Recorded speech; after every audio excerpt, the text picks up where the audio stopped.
Guys, நான் actually காரை பாட் பண்ணிட்டோம், வாங்கிட்டோம். ரொம்ப சந்தோஷம். அஜிஷனை தான் முடிச்சு கொடுத்தாங்க நல்லபடியாக. ஸோ நானும் அஜிஷனை மட்டும் இங்கே இருக்கோம். கைஸ், நான் ஆக்சுவலி காரை பாட் பண்ணிட்டோம், வாங்கிட்டோம். ரொம்ப சந்தோஷம். அஜிஷனை தான் முடிச்சு கொடுத்தாங்க நல்லபடியாக. அவ்வளோதான் அஜிஷனு.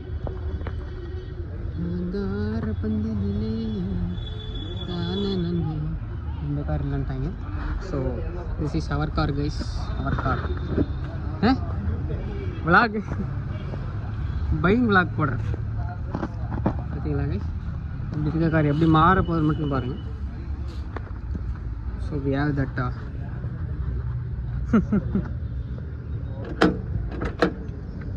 பாருங்கள் கைஸ், நல்லா இருக்குது. சொல்லுங்கள்.